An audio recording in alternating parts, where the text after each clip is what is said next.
Bien, mis amados hermanos, muy buenos días. Aquí estamos en el tiempo de estudio bíblico devocional. Muy contentos, muy agradecidos con nuestro Padre Eterno por todo lo que Él permanentemente nos enseña a través de su palabra. Amar la palabra, aprender la palabra y vivir la palabra. Muy bien, su hermano Pastor Roberto Alfaro les saluda y les doy la mejor y cordial bienvenida a este tiempo. Recuerden a los hermanos que nos acompañan a través de radiogénesis.tv y para quienes nos acompañan a través de Vivo para Cristo TV. Quienes me han preguntado respecto del material que ya hemos preparado con antelación y otros programas, Universidad La Familia, estudios bíblicos, devocionales y algunos de los servicios de nuestra congregación, por favor, a través de Radio Génesis 128 en nuestro canal de YouTube, allí está todo, absolutamente todo el material disponible. Muy bien. Gracias también por la inquietud que ha habido en sus corazones. Me han enviado varias preguntas con respecto al tema. Me agrada tanto que les haya gustado este punto, el tema del talí. Cuando hablamos del talí, Aderet, la tienda, esa tienda pequeña que nos da cobertura a los varones para tener nuestro tiempo de oración. Y yo invito, ahora, un varón me dijo, o una persona me escribió, un hermano me escribió y me dijo, ¿cómo puedo obtener mi talí? Hay muchas formas, obviamente, de cómo comprar un talí. Pero particularmente me parece muy importante que el varón, si es casado particularmente o alguien de la familia, le obsequie, le hagan llegar un talí, que usted lo pueda recibir.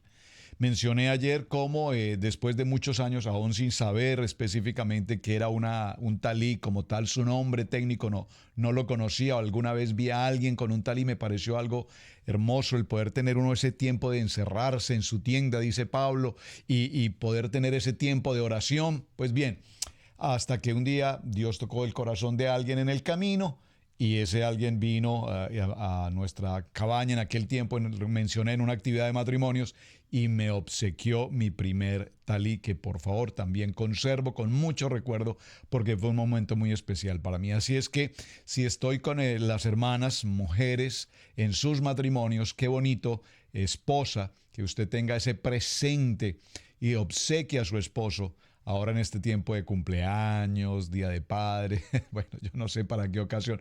Todos los días son especiales y todos los días son importantes. Obsequia a su esposo un talí. A la pregunta que me han hecho algunas hermanas, pastor, ¿como mujer también puedo usar el talí? Bueno, hay que considerar el siguiente aspecto. En lo personal no tengo ningún problema, me parece extraordinario.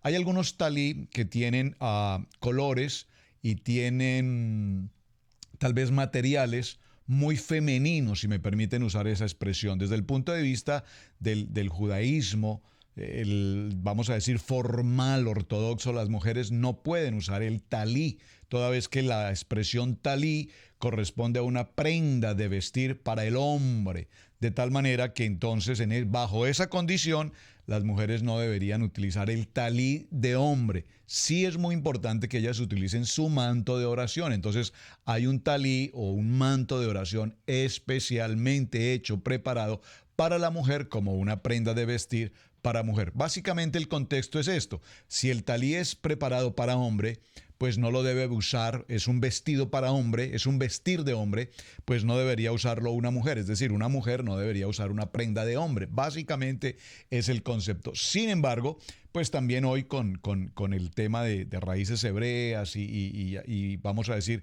y entrándonos al siglo XXI, a nuestra mentalidad moderna, se permite entonces que la mujer pueda tener también su manto de oración. Hay algunos estudios que dicen que no, que solamente los hombres. Yo no me voy a detener, vamos a decir, en esos formalismos. Personalmente, en nuestro caso, así como yo tengo mi talí como pastor, mi esposa también tiene su talí. Lo obtuvimos el talí llamado el talí de Ruth y es el que ella utiliza. Así es que en ese sentido, particularmente es nuestra apreciación muy personal. No tenemos ningún inconveniente al respecto. Muy bien, hechas estas dos salvedades, continuamos entonces con nuestro tema respecto del tema ofrenda de holocausto. Definimos holocausto como aquella ofrenda que, de manera voluntaria, un animal sin mancha, un animal de un año, un animal completamente sano, limpio, porque cuando entregamos la ofrenda debemos entregar lo que es completamente valedero, es decir, no podemos entregar el animal cojo, el animal ciego, el animal enfermo para la ofrenda. Lastimosamente nosotros nos acostumbramos, repito, a hacer entrega de una ofrenda de lo que nos sobra, de lo que ya no necesitamos, pero ese no es el concepto. Tal vez, si me permite expresarlo de una manera diferente, tal vez lo que mejor debemos, recuerden la historia de Caín y Abel, ¿quién presentó mejor ofrenda? Entonces recordemos cómo Abel presentó una mejor ofrenda que fue de agrado al Padre, mientras que Caín presentó una ofrenda que no era, por supuesto, lo mejor de las sobras, de lo que a él no le convenía, de lo que no necesitaba. Esa situación es muy interesante porque cuando nosotros damos de lo que nos duele, es decir, de lo que nos duele dar. Perdónenme y antes de adentrarme un poco al tema, compartir testimonios.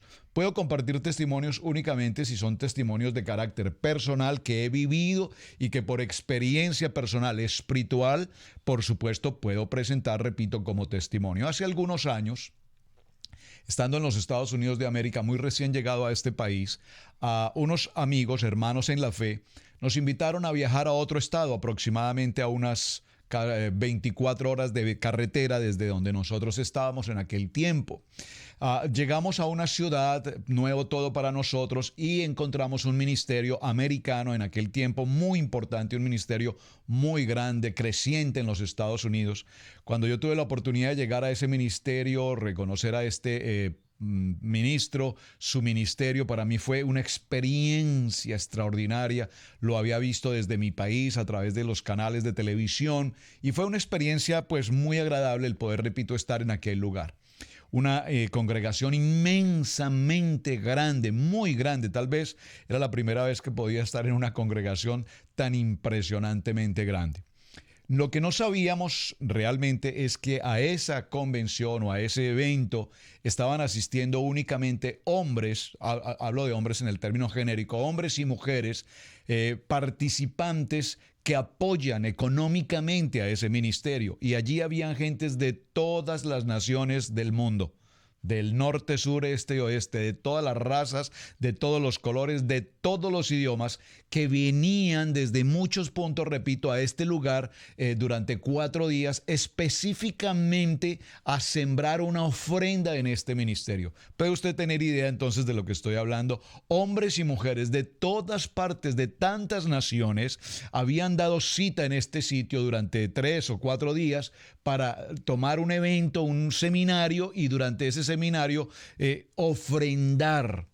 Única y exclusivamente venían a ofrendar. Es decir, repito, las personas que estaban allí solamente eran las personas que ofrendaban permanentemente, que sostenían o que sostienen este ministerio a lo largo de muchos años. Qué tema tan interesante. Sin embargo, pues nos encontramos con la experiencia de que a los 2 días de estar en el evento, pues mi esposa y yo entendimos realmente de qué se trataba este ejercicio y que se trataba, repito, de personas que únicamente habían viajado con la intención de ofrendar. Qué lindo cuando el hombre en su corazón tiene ese valor interesante de dar la ofrenda a un ministerio, cuando reconocen el ministerio, cuando reconocen la buena tierra donde sembrar. Recuerden que en la ofrenda de holocausto estamos diciendo que es entrega total, número 1. Y número 2, hemos dicho que es lo mejor de la ofrenda, lo mejor de la ofrenda. La ofrenda, por supuesto, los sacerdotes la examinan antes de pasar al sacrificio, al corbán. Recuerden esta ofrenda de ascensión, antes de que suba a la presencia del Padre, debe ser santificada, y todo lo que ya hemos visto en el transcurso de esta semana. Lo interesante es que al cierre de la jornada, pues se tomó la ofrenda final del cierre de jornada, y mi esposa y yo teníamos algo muy poco, pero era todo lo que teníamos. Y si lo entregábamos en aquel momento, pues quedábamos definitivamente ilíquidos en todo el sentido económico de la palabra. Pero sin embargo, recuerdo que nos postramos de rodillas con mi esposa y dijimos: Señor, vamos a entregar a este ministerio, lo conocemos desde nuestro país por muchos años, sabemos que es una buena tierra, nos ha edificado grandemente durante muchos años, tenemos esta gran oportunidad de estar hoy aquí, no esperábamos estar en este sitio, solo Dios permitió que llegáramos cuando nosotros fuimos invitados a salir a ese lugar, no sabíamos aún ni siquiera a dónde íbamos.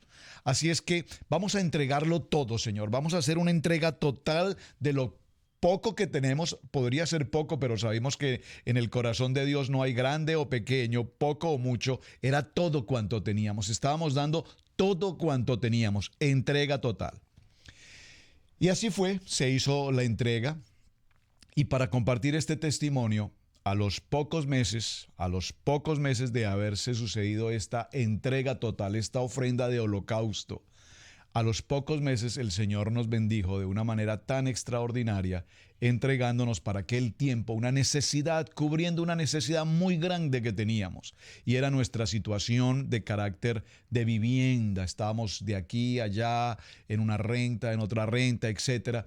Y a lo largo de esta situación, nosotros vimos cómo entregamos todo cuanto teníamos, una ofrenda total. Por favor, dígalo conmigo, entrega total.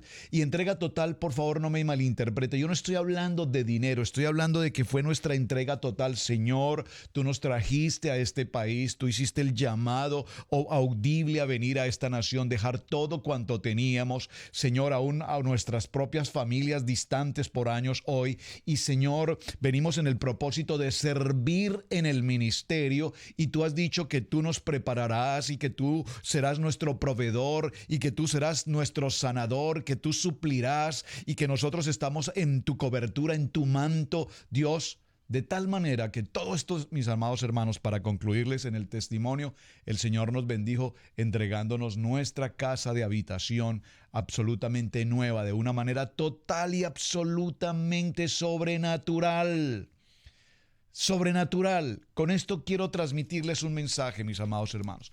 Cuando estamos hablando de ofrenda, aunque repito, no me estoy hablando en efecto de dinero, porque la ofrenda de holocausto vimos que se presentó un animal y ese animal lo entregamos en santificación y lo entregamos para que sea totalmente quemado. Esta primera ofrenda que estamos hablando nos muestra que necesitamos morir a lo nuestro, al mí, al yo, a lo que tengo, a lo que soy, a mi pensamiento, a mi manera de ver las cosas, a mi entendimiento, a mi lógica, a mi razón. Si entregamos esta ofrenda, no vamos a tener dinero para esto, ni para esto, ni para esto, ni para esto. Eso lo entendemos en la lógica, en la matemática, en la acción contable humana. Pero en el mundo sobrenatural, en el emuná de Dios, en la fe sobrenatural, no en la fe tanto como la entendemos en Hebreos 11, sino en esa fe sobrenatural. Entonces Dios tiene el control absolutamente de todo, porque aprendemos a depender de Él, y cuando aprendemos a obedecer y a tener fidelidad para con Él, entonces vemos como una ofrenda de holocausto, mi vida pongo en el altar del sacrificio, Señor. Así es que vimos entonces en este proceso, gracias por permitirme compartir el testimonio, que este altar debía permanecer encendido continuamente. Y en el versículo 12 del capítulo 6 nos dice que el fuego está sobre el altar y que debe mantener encendido. Por lo tanto, este fuego no se puede apagar. Hablamos sobre eso un poco el día de ayer, y simplemente para retomar la historia, es necesario, mi amado hermano, no se trata de cuántos años tú lleves en una vida como creyente o en una congregación. Las personas normalmente se presumen, bueno, la verdad es que te voy a contar, yo llevo tal vez, a ver, permíteme, alrededor de 30 o casi 40 años de creyente. Yo llevo tal vez como eso, como 40 años, desde muy niño yo empecé en la vida de la iglesia. Pero cuando hablamos del texto de la palabra, cuando hablamos de lo que significa una entrega total, nos damos cuenta de que 40 años en la vida de la iglesia no han significado más que estar 40 años asistiendo a una reunión, siendo una silla más en la iglesia, sin prestar el servicio al ministerio para el cual Dios nos ha escogido. Por lo tanto, mis amados hermanos, entrega total es mucho más allá de tener 40 o más años congregándote en un lugar, o pasando de aquí para allá o de allá para acá. ¿Cuántas congregaciones has visitado a lo largo de 40 años? He recorrido todas las que se me han cruzado por el camino, y en ninguna he podido servir, en ninguna me he podido estabilizar, porque ninguna es perfecta. Pues déjame decirte que no hay absolutamente ninguna congregación perfecta aquí en la tierra. O tal vez el más imperfecto de todo el proceso eres precisamente tú. Así es que, mi amado hermano, la ofrenda, escucho de personas, repito, que llevan tantos años, pero realmente su fuego es un fuego apenas, es una llamita que ligeramente se sostiene por la misericordia de Dios. Pero ese fuego encendido, ese fuego de vida, ese fuego de alegría, de gozo, de servir, hace 35, llevas 40, hace 35 o 38 años, se empezó a extinguir y, repito, apenas ahora se sostiene en una pequeña llama. Por lo tanto, necesitamos que ese fuego se encienda, porque significa que Dios, ese fuego santo, que Dios está ahí permanentemente con nosotros para servir, para apoyar, para trabajar, para ministrar, para desarrollar el ministerio. Ese fuego debe mantenerse encendido permanentemente día y noche. Por lo tanto, dígalo conmigo, anexar leña, agregar leña, estudiar la palabra, vivir la palabra, aprender la palabra, es lo que cada día tenemos que hacer. Pero llega un momento en que se deben tomar las cenizas de este holocausto, de esta ofrenda, de esta entrega total, y el sacerdote se pone una vestidura de lino y viste, dice la palabra, y viste calzoncillos de lino sobre su carne, y este sacerdote se pondrá una vestidura de lino y vestirá calzoncillos de lino sobre su carne. Estoy en el verso 10. El lino fino, puro y limpio que el sacerdote se pusiera en su vestidura de lino y vestidura de calzoncillos de lino fino, que requiere finura, pureza y limpieza para encargarse de las cenizas. Es decir, este es el resultado del holocausto. No debemos pensar que las cenizas son un desperdicio que se puede manejar de cualquier manera. Por el contrario, las cenizas son las que resultan de presentar nuestra ofrenda de holocausto, y al manejarlas debemos conducirlas de manera apropiada. Debemos ser finos, debemos ser puros y debemos ser limpios. Después dice que el sacerdote debe quitar sus vestidos y se pondrá otras vestiduras y llevará las cenizas fuera del campamento a un lugar limpio. Verso 11. Esto significa que debían encargarse de las cenizas del holocausto con toda solemnidad. Es decir, a los ojos de Dios, el resultado de nuestra ofrenda de holocausto es altamente estimado. Es fino, es puro y es limpio. Por ello, cuando el sacerdote lleva las cenizas fuera del campamento, debía ponerse otras vestiduras y llevar las cenizas de una manera solemne. Esto nos enseña a tener una estima por el resultado de nuestro holocausto. Es decir, no simplemente se trata de llevar la ofrenda, presentarla, ofrecerla, sino que además las cenizas, todo aquello que nosotros quitamos, todo ese orgullo, ese dolor, esa vergüenza, esa inmundicia, todo esto que dejamos, toda esa ceniza resultante de nuestra ofrenda, también requiere de un tratamiento especial. Después de quitarse las vestiduras, y aquí hablando de las vestiduras, y ayer presentamos el tema del talí, es muy importante recordar algo, paréntesis, aquí un pequeño punto. Para quienes están usando talí, obviamente debes saber, el talí requiere de un uso adecuado. Es decir, el talí básicamente es una prenda de vestir para el momento de nuestro tiempo de oración. No es, tú no usas el talí para ir a la playa, tú no usas el talí para ir al supermercado, tú no usas el talí para estar en el campo de fútbol, etc. Es un sitio, es un elemento sagrado para el templo, para estar en nuestro tiempo de oración. Así como tenemos el talí galol, ya veremos más adelante sobre los talí, el talí externo, vamos a decir, el talí de cobertura externa. También tenemos un talí interno, ese talí interno con los tzitzit. Esos talí, cuando lleguemos a ciertos lugares, deben tener un tratamiento de prudencia, de cuidado. Es decir, si por decir algo necesitamos entrar a un baño, el talí galol evidentemente debe quedar afuera. Evidentemente debe quedar afuera. Si tenemos el otro tipo de talí, el interno, entonces en ese caso debemos procurar al máximo posible de que los tzitzit en ningún momento vayan a tener ningún tipo de contaminación. Lo veremos cuando entremos puntualmente al estudio del talí. Pero por ahora, si alguien está usando el talí y no sabe este aspecto, quiero mencionarlo porque aquí nos habla la palabra en la ofrenda de holocausto que así como las cenizas requieren un cuidado especial, pues con mayor cuidado, repito, vamos a tener cuando estemos utilizando debidamente el talí. Así que, mis amados hermanos, servir de tiempo completo significa ofrecernos a Dios en holocausto. Esto con respecto nos está indicando que es necesario que veamos con claridad qué compromiso tenemos en nuestro ministerio, en el desarrollo del ministerio, no como algo insignificante. Prestar servicio en el ministerio no es simplemente una responsabilidad pasajera o de momento o una responsabilidad para llamar la atención o una responsabilidad para ocuparnos de ciertas posiciones. Particularmente, permítame hacer colación a otra memoria. Muchos de ustedes conocieron o han oído del llamado evangelista del siglo, el señor Billy Graham, recientemente fallecido. Si usted recuerda algunas de las entrevistas, yo las recuerdo con mucha claridad porque hemos tenido cercanía con ese ministerio, tuvimos la oportunidad preciosa de participar en los actos fúnebres de este hermano, dentro del grupo de personas autorizadas para llegar allí. Tuvimos esa bendición de estar allí presentes. Y recuerdo que en una de sus entrevistas, el señor Billy Graham se le hizo una pregunta. Si usted, hoy considerado evangelista del siglo, tuviese una nueva vida, volviese a empezar, ¿qué cosas cambiaría de su vida? Y él contestó de una manera interesante. Dedicaría mucho más tiempo a la vida de mi familia. Tendría una entrega total a mi familia.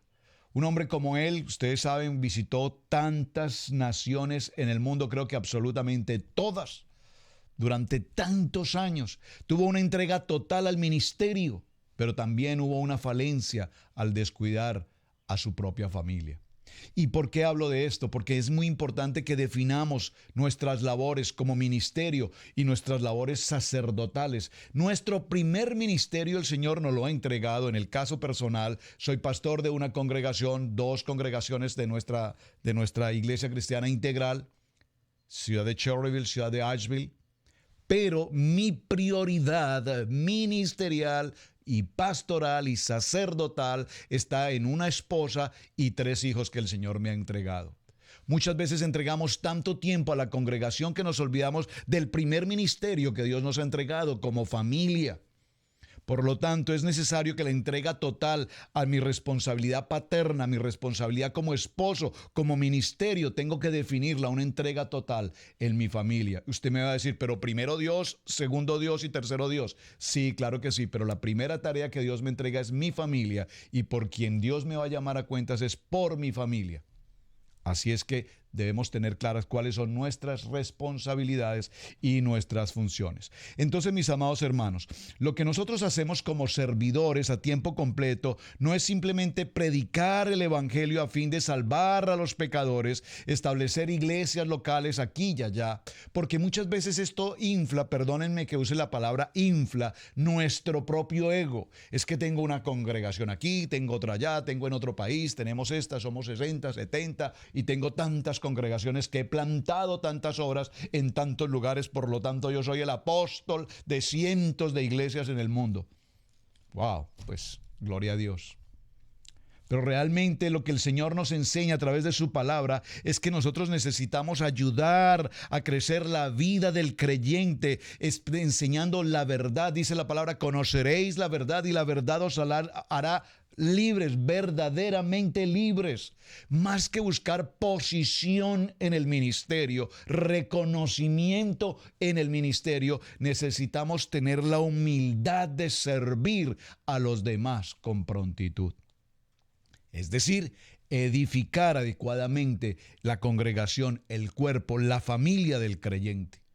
Mis amados hermanos, lo que hacemos realmente es una tarea extraordinaria, es una tarea de gigantes, es una tarea poderosa. Con esto quiero dar una palabra especialmente a los jóvenes, jóvenes que hoy están en la inquietud si servir o no servir en el ministerio. Nosotros casi 20 años sirviendo en el ministerio, mis amados hermanos, todos ministros y pastores y líderes que nos escuchan, sabemos que no es una tarea absolutamente nada fácil.